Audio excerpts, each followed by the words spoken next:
नमस्कार। उत्तर प्रदेश में चुनावी हलचल काफी बढ़ चुकी है और उत्तर प्रदेश में 10 सीटों पर जो उपचुनाव होना है उसको लेकर काफी हलचल दिखाई दे रही है और जिस कार की तैयारी यहां दिखाई दे रही है उसको देखते हुए इन 10 सीटों को लेकर किसका पलड़ा भारी होगा, क्योंकि 10 सीटें उत्तर प्रदेश के लिए आने वाले राजनीतिक माहौल किस कार का बनेगा ये काफी महत्वपूर्ण हो जाता है। उत्तर प्रदेश की 10 सीटों के लिए अपने अपने जीत के दावे किए जा रहे हैं, लेकिन जिस तरह से लोकसभा चुनाव के नतीजे रहे हैं उसके बाद इन 10 सीटों को लेकर काफी हलचल बढ़ चुकी है। तो इस बार क्या भारतीय जनता पार्टी 10 सीटों पर कमल खिलाएगी या समाजवादी पार्टी और कांग्रेस का जो गठबंधन है वो यहाँ पर एक बड़ी जीत हासिल करके एक बार फिर से साबित करेगा उत्तर प्रदेश में, या अखिलेश यादव एक बड़ा खेल करने जा रहे हैं। चुनाव होना है ये अग्नि परीक्षा की तरह देखा जा रहा है, क्योंकि अपने अपने यहाँ पर बात की जाए तो वोट शेयर हो या फिर अपनी अपनी प्रतिष्ठा हो, इसको बचाए रखने के लिए उत्तर प्रदेश में आखिर असली किंग कौन है ये उपचुनाव की 10 सीटों पर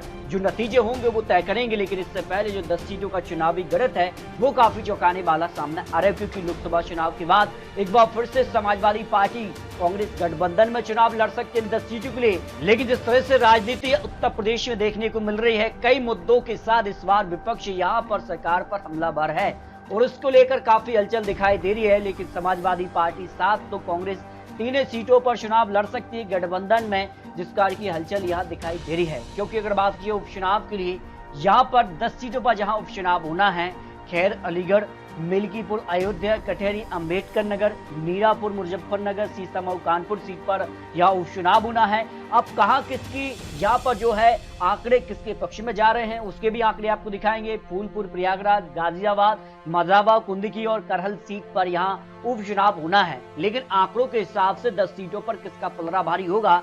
लेकिन जो 2022 में यहाँ विधानसभा चुनाव हुए थे, इन 10 सीटों के नतीजों में भारतीय जनता पार्टी ने 3 सीटों पर जीत हासिल की थी, तो समाजवादी पार्टी की 5 सीटें खाली हुई हैं। एक सीट निषाद पार्टी और एक सीट आरएलडी की खाली हुई है। आपको बता दें कि निषाद पार्टी और आरएलडी अब भारतीय जनता पार्टी यानी एनडीए में आ चुके हैं, तो मामला बराबर का हो जाता है। लेकिन पलड़ा किसका भारी होगा, आंकड़ों के नजरिए से कौन किस पर भारी हो सकता है, उपचुनाव को लेकर कई मुद्दे इस बार यहाँ पर जो है उपचुनाव में देखने को मिल सकते हैं। जातीय जनगणना को लेकर भी जिस कार से यहाँ पर राहुल गांधी हमलावर है, तो यहाँ 40% लोग इसे एक बड़ा मुद्दा मान रहे हैं। रोजगार 35%, धर्म यहाँ 20%, कोई मत नहीं है, ऐसे 5% लोग आ जाते हैं। जबकि उत्तर प्रदेश में जाति मुद्दा धर्म पर भारी पड़ेगा, 55% लोग हाँ कहते हैं, नहीं कहने वाले 40%, कोई मत नहीं है, ऐसे 5% लोग आ जाते हैं।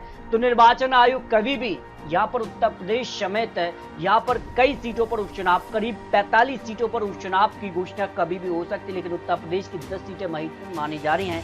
तो उत्तर प्रदेश में क्या बीजेपी का कमल खिलेगा या समाजवादी पार्टी की साइकिल दौड़ेगी, इसको लेकर कुछ आंकड़े सामने आ रहे हैं। तो उत्तर प्रदेश में बीजेपी की कम सीट से भी कहीं न कहीं एक माहौल बनता नजर आया है। 2017 में जहां 312 सीटें भारतीय जनता पार्टी को मिली थी, 2022 में 255 सीटें यहां पर हासिल की हैं। वही लोकसभा चुनाव में भी आंकड़े में गिरावट देखने को मिली, 2019 में 62 सीटें और 2024 लोकसभा चुनाव में 33 सीटें, जहां माना जा रहा है कि करीब 60 सीटों से ज्यादा भारतीय जनता पार्टी इस बार जीत हासिल करेगी। लेकिन बड़ा झटका रहा, समाजवादी पार्टी ने भी 20 से 25 सीटों का अनुमान लगाया था, लेकिन 43 सीटों पर कांग्रेस और समाजवादी पार्टी गठबंधन ने जीत हासिल की। तो उत्तर प्रदेश में कुछ बड़ा होने वाला है और उस चुनाव के जो आंकड़े हैं वो किसके पक्ष में जा सकते हैं। देखिए लोकसभा चुनाव के नतीजे, समाजवादी पार्टी 37 सीटें, कांग्रेस 6 सीटें, कुल मिलाकर इंडिया गठबंधन को 43 सीटें मिली। भाई भारतीय जनता पार्टी को 33 सीटें, आरएलडी को 2 सीटें, अपने दल को 1 मिलाकर 36 सीटें मिली। 1 सीट यहाँ पर चंद्रशेखर जो पार्टी है उनके पक्ष में भी रही है। तो उत्तर प्रदेश की तैयारी को लेकर यहाँ भारतीय जनता पार्टी इस बार नई रणनीति बनाई है और हर एक विधानसभा के लिए जो उपचुनाव होना है उसमें 3 से 4 मंत्रियों को बड़ी जिम्मेदारी दी गई है।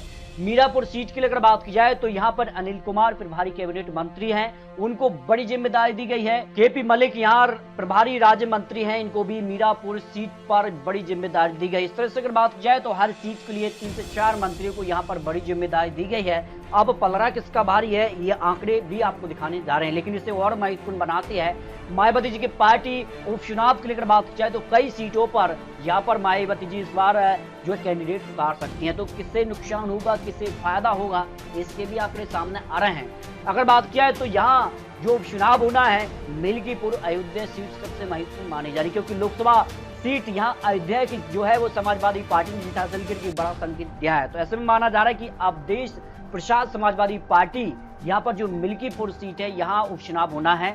और इससे पहले यहाँ पर 2022 में यहाँ पर बाबा गोरखनाथ को 12,913 वोटों से चुनाव हारा है। समाजवादी पार्टी उम्मीदवार ने लोकसभा चुनाव यहाँ पर फैजाबाद से 2024 में बीजेपी के कल्लू सिंह को 54,567 वोटों से चुनाव हारा है। तो इसमें माना जा रहा है कि मिल्कीपुर अयोध्या सीट पर लोकसभा चुनाव और विधानसभा चुनाव में यहाँ समाजवादी पार्टी का बोलबाला रहा है। तो इस सीट पर यहाँ समाजवादी पार्टी का पलड़ा भारी हो सकता है। यहाँ भारतीय जनता पार्टी की बात की जाए तो फूलपुर सीट ये भारतीय जनता पार्टी की सीट खाली हुई है। यहाँ पर अगर बात किया है तो विधानसभा चुनाव 2022 में समाजवादी पार्टी के मोहम्मद मुस्तफा सिद्दीकी को यहाँ 2,732 वोटों से चुनाव हारा है। जबकि लोकसभा सीट की अगर बात की जाए फूलपुर सीट पर 2024 में भारतीय जनता पार्टी ने समाजवादी पार्टी के अमरनाथ सिंह मौर्य को 4,332 वोटों से चुनाव हारा है। यानी लोकसभा चुनाव और विधानसभा चुनाव में हार और जीत के बीच काफी कम अंतर देखने को मिला है। तो इसमें माना जा रहा है कि इस बार समाजवादी पार्टी और भारतीय जनता पार्टी के बीच यहाँ उपचुनाव में कांटे की टक्कर देखने को मिल सकती है। जबकि अगर बात किया खैर सीट यहाँ पर तो ये सीट जो है भारतीय जनता पार्टी की सीट खाली हुई है। 2022 में बसपा के चारुकैन को 73,521 वोट चुनाव हारा है। ऐसे में सवाल है कि क्या बसपा यहाँ चुनावी मैदान में उतरती है या सीधी टक्कर समाजवादी पार्टी से ही मिलती है। अगर बसपा यहाँ चुनावी मैदान में उतारती है तो फिर त्रिकोणीय टक्कर यहाँ देखने को मिली है, उसका सीधे तौर पर फायदा भारतीय जनता पार्टी को यहाँ मिल सकता है। जबकि समाजवादी पार्टी 2024 में यहाँ पर जसवीर वाल्मीकि को यहाँ 2,47,318 वोटों से चुनाव हारा है। सीधे तौर पर बात किया तो यहाँ त्रिकोणीय टक्कर हो सकती है, लेकिन भारतीय जनता पार्टी का इस सीट पर पलड़ा भारी नजर आ रहा है, जिसका से यहाँ पर लोकसभा चुनाव और विधानसभा चुनाव में भारतीय जनता पार्टी को जीत मिली है। उसके बाद माना जा रहा भारतीय जनता पार्टी इस सीट पर एक बड़ी जीत हासिल कर सकती है। जबकि कटहरी सीट की अगर बात किया तो समाजवादी पार्टी की सीट खाली हुई है और समाजवादी पार्टी में निषाद पार्टी के अवधेश कुमार को 7,260 वोटों से चुनाव हराया था 2022 में। और लोकसभा चुनाव अम्बेडकर नगर से अगर बात किया 2024 में बीजेपी के रितेश पार्टी को 1,72,247 वोटों से चुनाव हरा है। यानी विधानसभा चुनाव और लोकसभा चुनाव में यह समाजवादी पार्टी ने एक बड़ी जीत हासिल की है। उसके बाद माना जा रहा है कि समाजवादी पार्टी का इस सीट पर पलड़ा भारी हो सकता है। मीरापुर सीट की अगर बात किया तो ये सीट अब आरएलडी की यहाँ पर खाली हुई है। आपको बता दें कि आरएलडी यानी जयंत चौधरी अब जो है भारतीय जनता पार्टी एनडीए में आ चुके हैं और उसके बाद ये माना जा रहा है कि किस खास यहाँ पर सीधे तौर पर आरएलडी विशेष समाजवादी पार्टी ही यहाँ टक्कर देखने को मिलेगी। लेकिन अगर बात किया तो 2022 में बीजेपी के प्रशांत चौधरी को 27,380 वोटों से चुनाव हराया था, लेकिन अब आरएलडी जो है वो एनडीए में आ चुकी है। अब लोकसभा चुनाव बिजनौर से समाजवादी पार्टी के दीपक को 37,508 वोटों से चुनाव बढ़ा है। तो माना जा रहा है कि इस बार समाजवादी पार्टी और आरएलडी के बीच यहाँ कड़ी टक्कर देखने को मिल सकती है, जो मीरापुर सीट पर उपचुनाव की कभी भी तारीखों का ऐलान हो सकता है। जबकि कुंद की सीट की बात किया तो समाजवादी पार्टी की सीट खाली हुई है। समाजवादी पार्टी में अगर बात किया तो बीजेपी के कमल कुमार को यहाँ पर 2022 में 42,998 वोटों से चुनाव हराया था। जबकि लोकसभा चुनाव 2024 में बीजेपी के परमेश्वर लाल सैनी को 1,21,494 वोटों से चुनाव हराया है।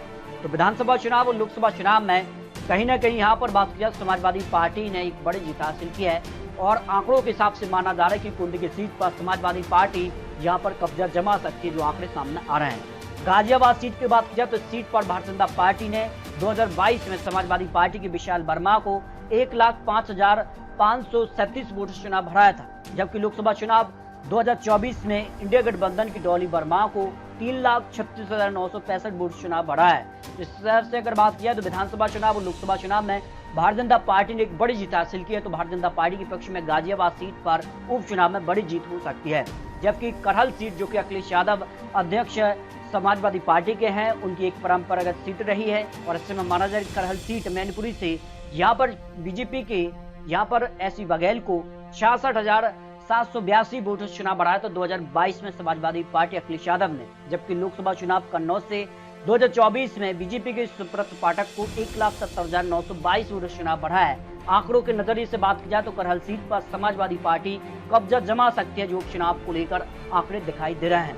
मजाबंद सीट की अगर बात की जाए तो इस सीट है निषाद पार्टी की खाली हुई है। आपको बता दें कि 2022 में समाजवादी पार्टी के रोहित शुक्ला को 33,587 वोटों से चुनाव हराया था। जबकि लोकसभा चुनाव भदोही से 2024 में टीएमसी के लतेश्वर त्रिपाठी को 44,072 वोटों से चुनाव हराया। तो यानी विधानसभा चुनाव और लोकसभा चुनाव में यहाँ पर निषाद पार्टी का बोलबाला रहा है। लेकिन बात की जाए तो निषाद पार्टी अब एनडीए में आ चुकी है। इस कारण से इसी तौर पर निषाद पार्टी और समाजवादी पार्टी के बीच ही कड़ी टक्कर देखने को मिल सकती है, जो आंकड़े सामने आ रहे हैं। जबकि सीसामऊ कानपुर सीट की बात की जाए, समाजवादी पार्टी इरफान सोलंकी को 7 साल की जेल हुई है। इसके बाद यहाँ उपचुनाव होना है। लोकसभा चुनाव 2024 में बीजेपी ने रमेश अवस्थी 20,000 वोट चुनाव जीते हैं। तो यहाँ पर काड़ी की टक्कर सीसामऊ विधानसभा के लिए उपचुनाव में देखने को मिल सकती है। जबकि अगर बात किया है यहाँ पर 10 सीटों को लेकर जो ओपिनियन पोल के आंकड़े जी न्यूज यहाँ पर आईसीपीएल का सर्वे भी सामने आया था। इसमें बीजेपी 6 सीट पर जबकि समाजवादी पार्टी 4 सीट पर पलड़ा भारी नजर आया था, जिस कार के आंकड़े यहाँ पर जी न्यूज जारी किए। तो उपचुनाव में किसका पलड़ा भारी होगा, ये तो उपचुनाव को लेकर जिस कार से चुनावी तैयारियां हैं और चुनाव आयोग कब चुनावी तारीखों का ऐलान करता है, उसके बाद किस कार के यहाँ पर चुनावी वादे होते हैं और लोकसभा चुनाव के क्या विधानसभा चुनाव में भी बड़ा खेला होगा, ये तो उत्तर प्रदेश की जनता तय करेगी। लेकिन उत्तर प्रदेश को लेकर 10 सीटों को लेकर कुछ आंकड़े आपको दिखाए हैं। फिर भी आपको क्या लगता है उत्तर प्रदेश में इस बार उपचुनाव में किसका पलड़ा भारी होगा, इसको लेकर आप रख सकते हैं। मिलते हैं और लेटेस्ट और महत्वपूर्ण विश्लेषण के साथ, तब तक के लिए जय हिंद, जय भारत।